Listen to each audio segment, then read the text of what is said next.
अस्सलाम वालेकुम, मैं शाहिद हुसैन और मेरे साथ हैं अमीन अनवर और दूसरी तरफ असगर उमर साहब हैं। आज जो है वो हमने इस वीडियो में रिपोर्ट करना है कि इलेक्शन ट्रिब्यूनल्स के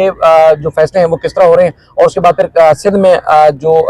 कागजात नामजदगी जमा कराने वाले उम्मीदवार थे जिनकी रिटर्निंग अफसरान ने दरखास्तें मुस्तरद की थी, उनके कागजात नामजदगी मुस्तरद किए थे, उनकी तरफ से जो अपीलें दायर की गई हैं उस पर जो मजमूई तौर पर पूरे सूबे में कितनी दायर की गई हैं और उसके बाद फिर जैसा पूरे मुल्क में एक माहौल बना हुआ है कि पाकिस्तान तहरीक इंसाफ को रिलीफ नहीं मिल रहा, ट्रिब्यूनल से भी, पुलिस और मुख्तलिफ जो कानूनी फोरम से हैं उसके बावजूद यहाँ सिंध में क्या सूरत हाल है। फिरदौस शमीम नकवी की जो कागजात नामजदगी मुस्तरद हुए थे वो बहाल हो चुके हैं। अब उनको जो है इलेक्शन लड़ने की इजाजत तो मिल गई है। उनके कागजात नामजदगी मुस्तरद कराने वालों में कौन थे और मजमूई तौर पर कितनी अपीलें दायर की गई हैं, अब अदालती और जो ट्रिब्यूनल्स का माहौल है वो क्या है, वो सारी तफसीलात आपके सामने रखते हैं। अमीन, आपका बहुत शुक्रिया। सबसे पहले आप ये बता रहे हैं हमारे जो व्यूअर्स हैं कि सिंध में कितने उम्मीदवार हैं जिनके रिटर्निंग अफसरान ने जो है वो कागजात नामजदगी मुस्तरद किए थे और उसके बाद फिर उन्होंने सिंध हाई कोर्ट या इलेक्शन ट्रिब्यूनल का जो है वो दरवाजा खटखटाया है और अब क्या शुरुआत हुई है? जी, शायद इसमें ना सिर्फ रिटर्निंग अफसरान के फैसलों के खिलाफ आप कह सकते हैं कि अपीलें फाइल हुई हैं जिसमें नॉमिनेशन एक्सेप्ट और रिजेक्ट दोनों ही शामिल हैं।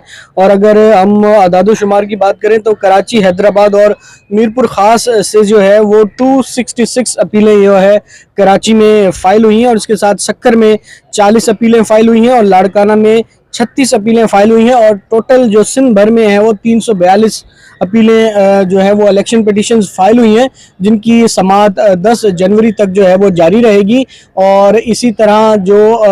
साबिक वज़ीर आज़म है शहबाज शरीफ, उनके नॉमिनेशन जो एक्सेप्ट हुए थे उस पे जो है वो पीपल्स पार्टी के उम्मीदवार ने जो है उनको चैलेंज किया है और अब मज़ीद जो है ये हेयरिंग का सिलसिला 10 जनवरी तक जारी रहेगा। जैसा कि आपको मालूम है कि कुछ पे 5 जनवरी के लिए नोटिस जारी हुए हैं, कुछ पर 6 जनवरी के लिए और जो दीगर दरख्वास्तें हैं उन पर कुछ दरख्वास्तें हैं जिन पर 8 जनवरी के लिए भी नोटिस जारी हुए हैं। तो इस वक्त जो यहाँ पर चीज़ें हैं वो एज़ पर लॉ देखी जा रही हैं। जो भी छोटे मोटे ऑब्जेक्शन थे, ऑफिस ऑब्जेक्शंस थे, उनको अदालत ने कहा है कि आप रिमूव कर दें। बाकी जो दीगर मामला हैं जैसे कि डॉक्टर जुल्फ़िकार मिर्ज़ा, फहमीदा मिर्ज़ा के जो नॉमिनेशन रिजेक्ट हुए हैं उसके हवाले से भी आज समाअत हुई है जिस पर अदालत ने कहा कि आप जो भी अपने दस्तावेज़ात हैं वो अदालत में पेश करें। और इलेक्शन कमीशन के और एमसीबी के भी जो वकील हैं वहाँ पर मौजूद थे और एमसीबी के वकील ने वो कहा कि मैं नोटिस वेव करना चाहता हूँ, तो उस पर अदालत ने कहा कि आपको नोटिस जब मिलेगा तो आप वसूल कर लीजिएगा और नेक्स्ट डेट पे अपना जवाब जमा करा दीजिएगा। तो जल्दी में थे कि जो जुल्फ़िकार मिर्ज़ा हैं या फहमीदा मिर्ज़ा, इनको आउट कराना, यानी कि इलेक्शन के माहौल में नजर नहीं आ रहे कि वो सपोर्ट करेंगे, ठीक है, इन्होंने कर्जा नहीं लिया था। ऐसी अभी तक उन्होंने एविडेंस के ऊपर तो कोई बात नहीं की, ताहम उन्होंने नोटिस रिसीव करने में जो है वो जल्दबाजी जरूर दिखाई। तो उस पर अदालत, आपको लग क्या रहा था, क्यों चाह रहे थे, जल्दबाजी क्यों चाह रहे थे वो? देखिए, उनके पास जो उनका मेन इशू है वो बैंक डिफ़ॉल्ट का है और एक एमसीबी बैंक से उनका इशू था। वो जो लोन उन्होंने लिया था उस पर उस बुनियाद पे वापस नहीं किया तो वो मामला काफ़ी चलते रहे, तो उनके जो हक में डिक्री हुई और उसके बाद इन्हें जो है वो ये एतराज़ात फाइल किए गए थे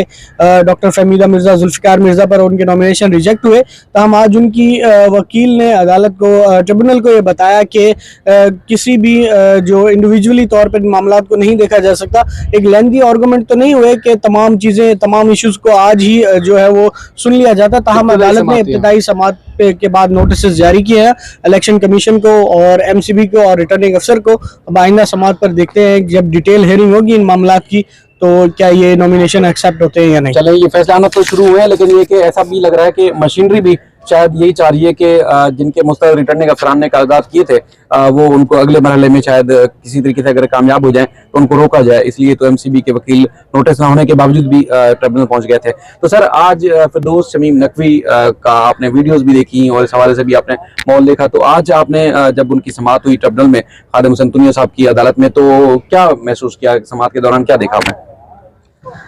देखिए, शायद अभी जो इलेक्शन का माहौल बन रहा है तो इसमें हम तीनों मरहलों की थोड़ा बात करें कि कागजात नामजदगी जमा हुए, कागजात नामजदगी की जांच पड़ताल हुई और अब रिटर्निंग फैसलों के अफसरान के फैसलों के खिलाफ अपीलों की समाअत हो रही है।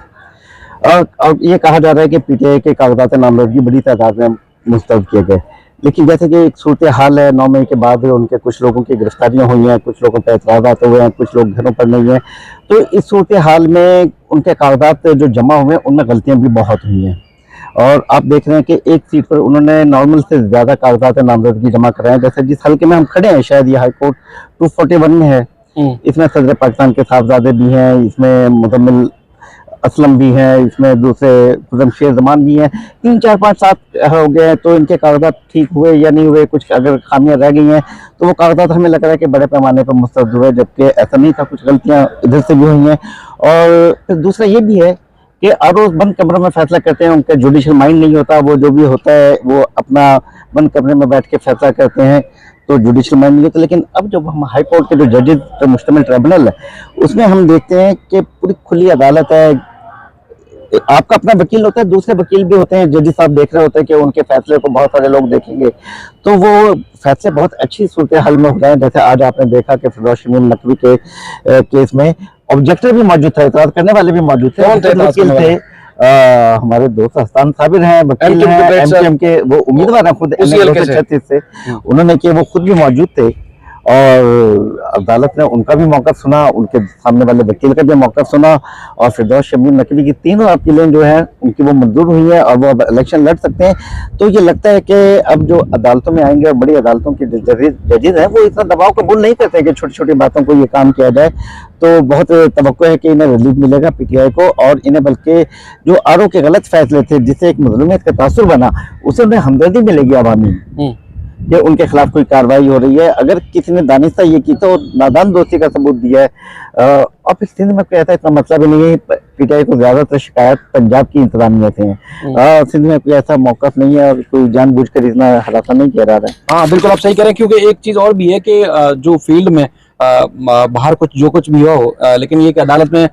जो है हलीम आदिल शेख को बाहर निकलते हुए तो गिरफ्तार किया था, लेकिन अदालत में पिकेट्स अब भी नहीं लगी हुई, क्योंकि हम रोजाना देखते हैं। कल बल्कि एक पुलिस वाले से मैं खुद मजाक भी कर रहा था कि ऐसा लगता है कि सिंध की पुलिस जो है मीडिया पर आना नहीं चाहती, क्योंकि पंजाब में या खैबर पख्तूनख्वा में अगर कोई अदालत रिलीफ लेने भी जाता है तो बाहर पुलिस की फोर्स पहुंच जाती है। यहाँ तो आप पुरसकून बैठे हुए हैं। तो कह रहे हैं कि जिस तरह एज पर लॉ जो है जिसको जो है वो कानूनी चाराजोई का इख्तियार उनको हक हासिल है, तो इसी तरह हम तो किसी को नहीं छेड़ रहे। तो बहरहाल बहुत सारे उम्मीदवार खुद जाती हैसियत में भी आ रहे हैं और अपने अटॉर्नीज के जरिए भी उन्होंने कागजात के लिए अपीलें फाइल की हैं। अब आज जो है पहला रिलीफ मिला है और एतराज जो है वो एमकेएम के उम्मीदवार हसन साबिर साहब की तरफ से दायर किया गया था कि इनका जो बल्ले का निशान है उस वक्त इलेक्शन कमीशन ने वापस ले लिया था, तो चूंकि बल्ले का निशान इनके पास नहीं है तो लिहाजा जो है वो इनके कागजात मुस्तरद किए जाएं। तो इसी बुनियाद पर रिटर्निंग अफसर ने फिरदौस शमीम नकवी साहब के जो एतराजात मुस्तरद कर दिए थे, लेकिन जिब्रान नासिर एडवोकेट ने जब कानूनी हवाला जात दिए तो उसके बाद फिर ना तो इलेक्शन कमीशन के पास कोई जवाब था, ना ही जो एतराज कुनंदा थे उनके पास कोई जवाब था। अदालत ने एक तो ये भी सवाल किया कि इसी बुनियाद पर, यानी कि